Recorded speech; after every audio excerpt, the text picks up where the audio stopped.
Hola a todos. Bienvenidos a esta nueva cápsula explicativa. Hoy vamos a ir directo al grano con un análisis visual bastante profundo sobre la ciencia de los materiales. Actuando un poco desde la perspectiva de la ingeniería de manufactura de élite, nuestro objetivo es decodificar, literalmente, el ADN mismo de los metales.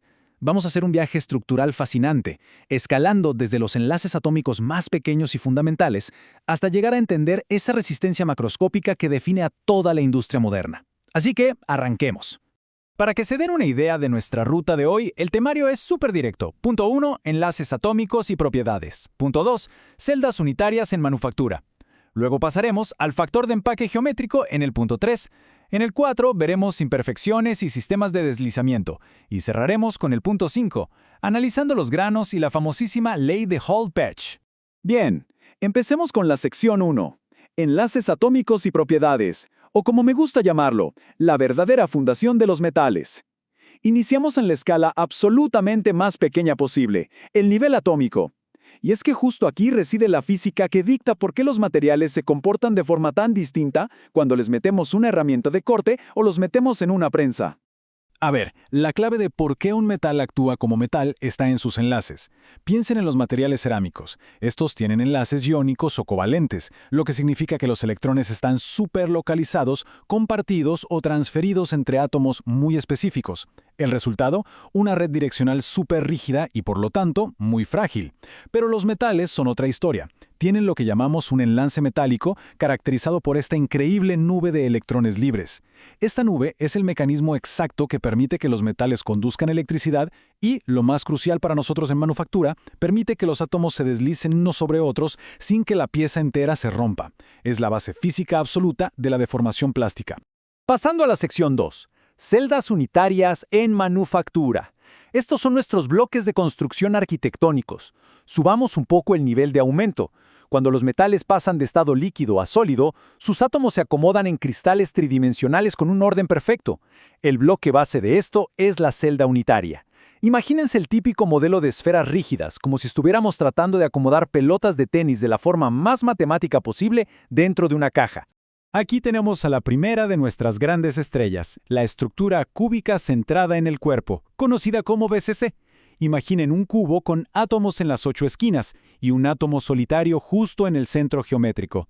Esta es la arquitectura típica del hierro alfa, el molibdeno y el tungsteno. Son metales que, gracias a este arreglo, tienen una resistencia altísima. Son fuertes, sí, pero deformarlos a temperatura ambiente requieren niveles de esfuerzo bastante elevados. Ahora, fíjense cómo cambia la cosa con la estructura cúbica centrada en las caras, o FCC. Mantenemos los átomos en las esquinas, claro, pero ahora agregamos un átomo justo en el centro de cada una de las 6 caras del cubo, dejando el interior hueco. Esta configuración es la que manda en el hierro gamma, el aluminio y el cobre. Es una red importantísima para la industria porque este arreglo tan compacto facilita enormemente la ductilidad. Son metales que se dejan trabajar. Y para cerrar esta trilogía, tenemos la estructura hexagonal compacta, o HC. En este prisma tridimensional, los planos de arriba y de abajo son lo que llamamos planos basales. Esta es la estructura que vemos en el titanio y el zinc. Como pueden notar, este sistema geométrico tiene menos planos favorables para deformarse. Y eso explica perfectamente por qué si intentamos trabajar estos metales en frío, tienden a ser bastante más frágiles. Entramos a la sección 3. Factor de empaque geométrico, o cómo medimos la eficiencia de compactación. Ya vimos las celdas, pero como ingenieros necesitamos ponerle números a la física. Pasemos de simplemente imaginar esferas a calcular matemáticamente qué tan bien estamos aprovechando el espacio dentro de ese volumen cúbico. Y estos numeritos son vitales. Hablamos del factor de empaque atómico. El contraste es clarísimo y define propiedades masivas. La estructura FCC ostenta un factor de empaque de 0.74, es decir, el 74% de su volumen es pura materia sólida. Por otro lado, la BCC se queda atrás con un 0.68. Esa pequeña diferencia no es solo un capricho de la geometría, dicta de forma directa la densidad del material y sobre todo cómo va a reaccionar cuando le apliquemos esfuerzos mecánicos extremos.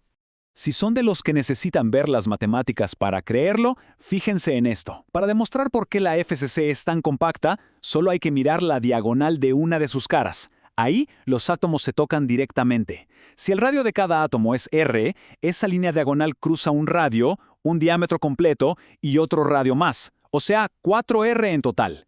Por pura trigonometría en un cuadrado del lado A, esa diagonal mide A por la raíz cuadrada de 2. Así que tenemos la ecuación 4R es igual a A por la raíz de 2. Esta belleza de relación vectorial es la que nos demuestra paso a paso por qué el sistema FCC logra ese increíble 74% de empaque.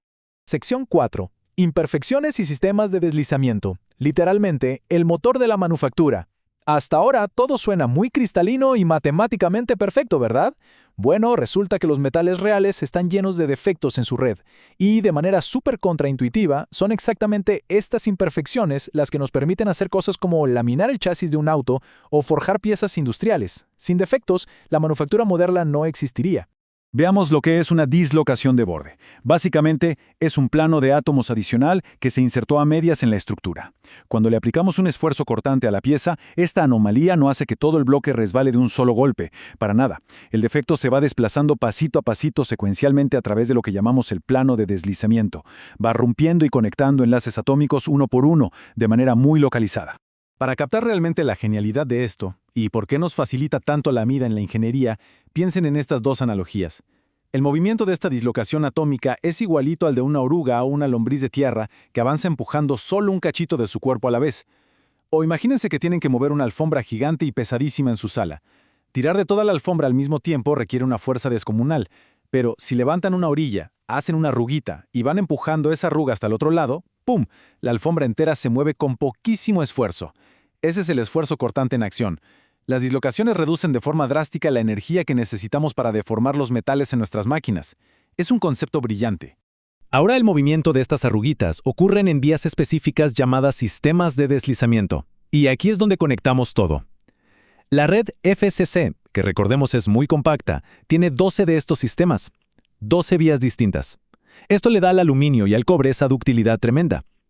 La estructura BCC, por su parte, tiene 48 posibles sistemas, pero al ser menos densa exige un esfuerzo cortante mucho mayor para activarlos.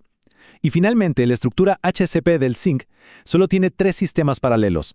Con tan pocas vías disponibles, las dislocaciones chocan y se bloquean rápido, y por eso son metales tan frágiles a temperatura ambiente. Y llegamos a la sección 5, granos y la ley de Hall-Page. Vamos a escalar al impacto macroscópico. Transitemos a la última fase. Cuando billones de estas celdas unitarias crecen juntas en un molde, forman cristales masivos, que llamamos granos, y como cada grano crece en su propia dirección, eventualmente chocan entre sí dentro del metal sólido, creando fronteras que llamamos límites de grano. Esto es importantísimo cuando hablamos de trabajo en frío. Al principio, tenemos granos equiaxiales, o sea, más o menos del mismo tamaño en todas direcciones. Pero cuando aplicamos fuerzas severas, por ejemplo cuando aplastamos un bloque de metal en una forja, toda la estructura fluye. Los granos no se rompen, pero se elongan y se estiran. Este cambio geométrico le da al material una orientación preferida, lo que lo vuelve anisotrópico. En la práctica esto significa que la pieza será mucho más resistente en una dirección geométrica que en otra, dependiendo de cómo fluyeron esos granos. Y el efecto definitivo de los granos se resume matemáticamente en una ecuación importantísima, la ley de Hall-Page. Básicamente nos dice que el límite de fluencia, sigma sub y, va a aumentar a medida que disminuye el diámetro del grano. En términos superprácticos, si logramos enfriar el metal más rápido para que se formen granos más pequeñitos, estamos multiplicando el número de fronteras o límites de grano. ¿Y qué hacen estas fronteras? Actúan como inmensos muros de contención que frenan en seco a las dislocaciones. Se hace un embotellamiento masivo a nivel microscópico, y como resultado directo, la resistencia del material se dispara a las nubes. Y bueno, durante esta cápsula explicativa, hemos visto cómo las dislocaciones y los límites de grano son un arma de doble filo espectacular. Por un lado, son los que nos permiten moldear y deformar metales en nuestras plantas ahorrando muchísima energía. Pero al mismo tiempo, esos mismos defectos hacen que la pieza real sea mucho menos resistente de lo que sería un cristal completamente perfecto. Así que los quiero dejar con esta pregunta profunda. Si un material con defectos ya es así de fuerte, ¿se imaginan qué pasaría si en el futuro los procesos de manufactura logran fabricar componentes masivos sin una sola dislocación? ¿Qué límites estructurales podríamos romper con ese potencial inexplorado? Sin duda, ese es el gran reto que le espera a la ingeniería de materiales de las próximas décadas. Ha sido un gusto compartir esto con ustedes. Hasta la próxima.